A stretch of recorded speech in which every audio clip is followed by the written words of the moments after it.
So, Intel is back in the ring with a new GPU challenger, the Arc B580. Now, it's promising big-time performance for a pretty small price, but in a market that's been dominated by NVIDIA and AMD forever, can it actually deliver? Let's dig in and find out if this is the budget champion gamers have been waiting for. Right out of the gate, you can see Intel's whole strategy here. The B580 launched at just $249 with a massive 12 gigabytes of VRAM. Now, for comparison, its main competitors, they often give you just 8 gigs for a higher price. So the play here is super simple. More memory, less money. All right, so this card is stepping onto a battlefield that has been pretty much a two-horse race for decades. The million-dollar question is, can Intel actually shake things up in the super important budget corner of the GPU market? Now, this isn't Intel's first rodeo with GPUs, but it is a huge step forward. The B580 is built on their second-gen Battlemage architecture, what they call ZA2. It's basically designed from the ground up to fix the problems from their first attempt and to squeeze a lot more performance out of every single dollar. Okay, let's look at the specs on paper. That 12 gigs of VRAM on a wider 192-bit memory bus, that just jumps right off the page compared to the 8 gigs and 128-bit buses of its rivals. Yeah, the power draw is a little higher, but on paper, you're getting specs you'd normally have to pay way more for. Specs are one thing, but where does this card actually strut its stuff? Well, in certain situations, especially at 1440p, the B580 has these incredible moments of pure brilliance.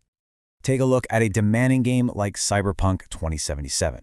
At 1080p, yeah, the B580 hangs in there, it's competitive. But when you crank it up to 1440p, it just pulls away. That extra VRAM and memory bandwidth really come into play, letting the card stretch its legs right where those 8 gig cards really start to choke. And hey, don't just take my word for it. This is exactly what the expert reviewers are finding. Hardware Canucks put it really bluntly. The B580 simply dominates both of those cards at 1440p. In games that are hungry for VRAM, this isn't just a small win, it's a total knockout. Okay, check this out. Another killer example from TechSpot. In Horizon Forbidden West at 1440p, a more expensive 8 gig card was pretty much described as unusable. The B580, though, it delivers a smooth, totally playable experience. That right there is the real-world difference that extra VRAM makes. So what's the big takeaway here? It's that the era of new 8 GB GPUs, at least at this price, feels like it's coming to a close. Modern games with all their high-res textures are just incredibly hungry for memory, and that 12 gigs on the B580 gives you a real, tangible advantage, not just for today, but for tomorrow.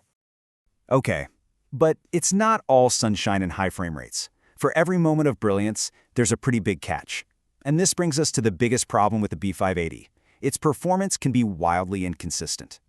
So first, let's talk about the good side, the yin, if you will.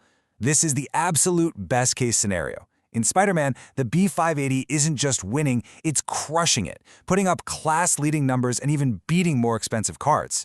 When a game is optimized for Intel's architecture, this thing sings. This is what this card can be.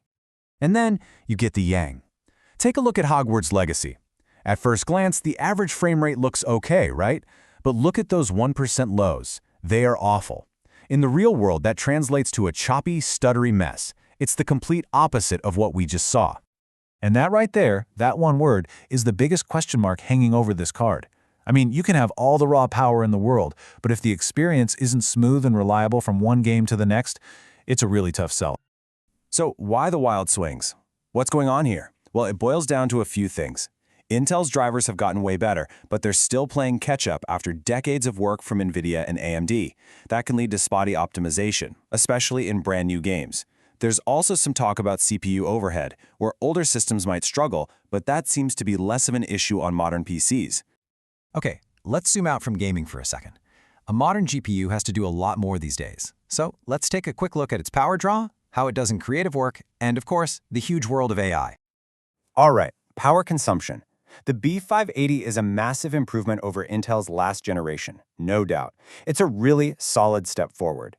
That being said, NVIDIA's RTX 4060 is still the king of sipping power, often using way less juice to get similar frame rates.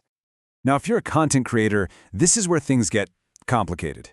Thanks to Intel's amazing quick sync media engine, this thing is a beast in video editing apps like Adobe Premiere. But in other popular programs like DaVinci Resolve or 3D rendering in Blender, it falls behind. Your mileage will definitely vary depending on your workflow.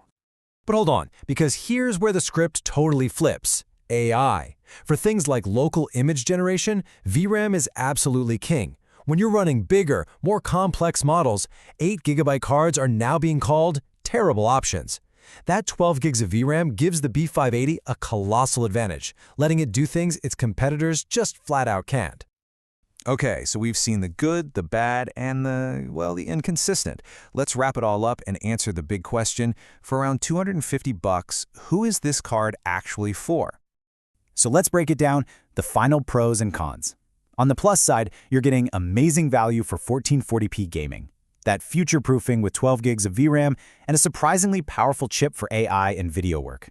But on the downside, you've got that inconsistent gaming performance, drivers that are still a work in progress, and it's a bit weaker in some other creator apps. Look, this card isn't for everybody. The ideal person for this is a budget-conscious gamer who's playing at 1440p and understands that driver performance is a journey. It's for the early adopter, the kind of person who likes to tinker, or maybe a creator who spends all day in Premiere Pro. But you know, the story of this card is bigger than just its own performance. Like Hardware Connect said, Intel has put everybody on notice. The days of 8GB GPUs need to come to an end. This card is basically a warning shot to the competition. And that really is the bottom line here. Look, it's not perfect, but just by showing up, it's shaking things up. It's forcing NVIDIA and AMD to seriously rethink what a budget graphics card should be giving gamers in 2025 and beyond. Which leaves us with one big final question. Intel has sent a crystal clear message that 8GB of VRAM just doesn't cut it anymore at this price. The real question is, are NVIDIA and AMD listening?